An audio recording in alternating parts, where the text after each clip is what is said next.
নমস্কার বন্ধুরা, welcome back to my channel. I hope তোমরা সবাই ভালো আছো। তোমাদের ভালোবাসায় ও আশীর্বাদে আমরাও সবাই ভালো আছি।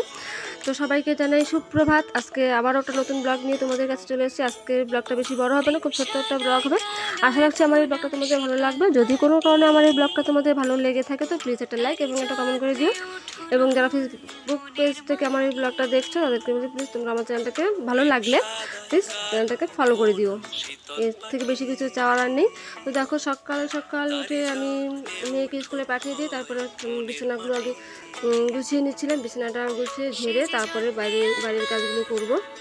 কারণ সকাল সকাল বিছানাটা যদি ঘরের মধ্যে এলোমেলো হয়ে থাকে তো ভালো লাগে না, কীরকম যেন লাগে। তাই আগে চেষ্টা করি, প্রতিদিনই চেষ্টা করি যে বিছানাটা আগে পরিষ্কার করার।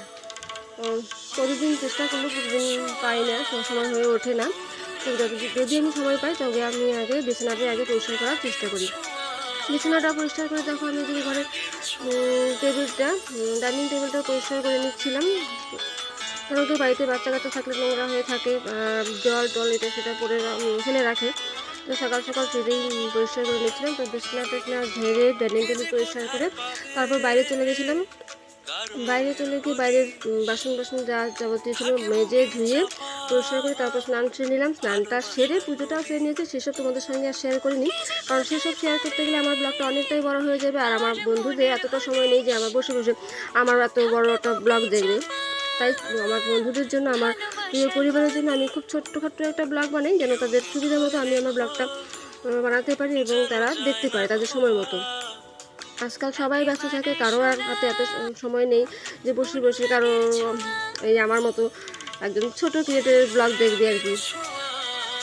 তাই দেখো অনেক দেখতে পেয়েছিল যে আমি চা খাচ্ছিলাম, চাটা খেয়ে দিয়ে এইভাবে চলে আসলাম। দেখো ওখানে মুড়ি বাজার থেকে যে খরচগুলো আনা হয়েছে সেসব মানে বয়ামে ভরা হয়নি, সময়ের অভাবে ভরতে পারিনি বা আলসেমি করে ভরিনি। কারণ মানে ভরা হয়ে ওঠেনি। তা এই যে বিস্কিটের প্যাকেট দেখছো এটা কিন্তু অর্ধেক হয়ে গেছে, অনেকটাই শেষ হয়ে গেছে, এইভাবেই খাওয়া হয়ে গেছে। আর মুড়িও কিন্তু অনেকটাই খাওয়া হয়ে গেছে প্যাকেট থেকেই বয়ামে ভরার আগেই। তা ভাবলাম এখন যেহেতু একটু সময় আছে তাই একটু এই কাজটাও সেরে নিই। দেখো তেলও শেষ হয়েছে, তেলের কন্টেনারটা কালকে ধুয়ে দিয়েছিলাম, ওই জন্যই পরিষ্কার দেখতে পাচ্ছ। তেলও কিন্তু মানে খাওয়া হয়ে গেছে। এই কন্টেনারটাতে এই পুরো 1 প্যাকেট তেলটাই কিন্তু ধরে আর কি। তোমরা দেখতে পাবে যে কন্টেনারটা কিন্তু মানে পুরোটাই ভরবে না, কারণ অনেকটা তেল এই প্যাকেট থেকেই রান্না হয়ে গেছে।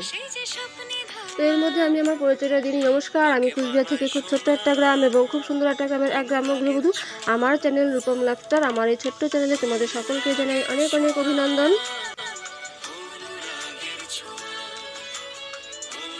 দেখো তেলটাও আমার বয়ামে ভরা হয়ে গেল, আরও বাকি ছিল জিরের কৌটোটা আনা হয়নি, তো সেটা একটু আনতে গেলাম। সেটা জিরের কৌটোটা এনে জিরেটাও একটু বয়ামে ভরে রাখবো। এই কাজগুলো সেরে তারপর আমি আমার রান্নাবান্না শুরু করব।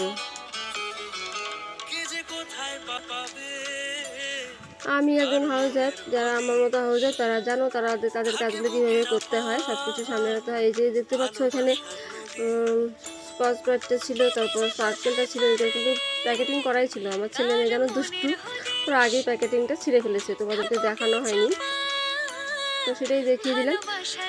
তারপর দেখো এদিকে কিন্তু আমার রান্না বান্না হয়ে গেছে। এর মাঝখানে আমার মানে অনেকটা সময় পার হয়ে গেছে, তোমাদের সঙ্গে সেটা শেয়ার করিনি।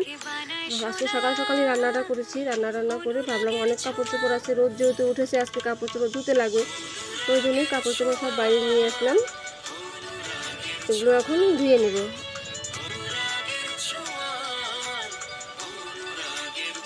কদিন থেকে খুব প্রচণ্ড মানে কুয়াশাই ছিল, ধোয়া হয়নি, ওই জন্য আজকে অনেক কাপড় বেরিয়েছে। তো সেগুলো আজকে ধোয়ার জন্য সবগুলো বের করলাম। আর সার্ফটা এনে আনা হয়েছিল, সানলাইট, সেটাও বয়ামে ভরে রাখলাম। প্যাকেটে রাখলে নষ্ট হয়ে যায়, তা বয়ামে ভরে রাখলে ভালো হয়।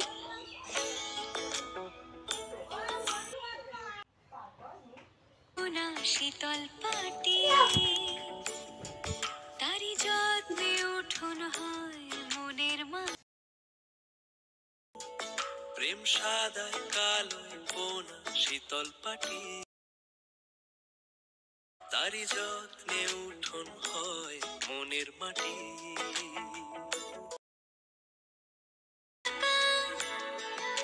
যে স্বপ্নে ধোয়া অনুরাগের ছোঁয়া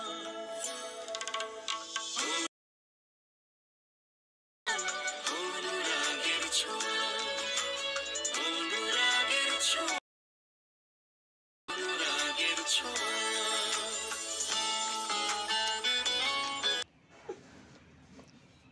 কাপড়গুলো বালতিতে ভিজিয়ে রেখে তারপর ভাবলাম যে বাসনগুলো মেজে নিই। কাপড়গুলো একটু ভিজি, কারণ ময়লা হয়েছিল, একটু ভিজলে ভালো হবে, ধোয়াটা তাড়াতাড়ি হবে, পরিষ্কার হবে, ওই জন্য বাসনগুলো মেজে নিচ্ছিলাম। কার মনের হদিশ চাপা ভালোবাসার নদী কার মনের হদিশ ভালোবাসার নদী ঢেউ মুঠো যেন যায় না খোয়া। আজকের ব্লগে বেশি কিছু করছি না, একটু এই বাসন মাজা থেকে তারপর কাপড় কাপড় ধোবো, অনেক কিছু সাজিয়ে অনেক কিছু কাজ আছে, সেগুলো তোমাদের সঙ্গে শেয়ার করলাম না। আজকের ব্লগটা এখানে শেষ করছি। টাটা, বাই বাই, ভালো থেকো, সুস্থ থেকো।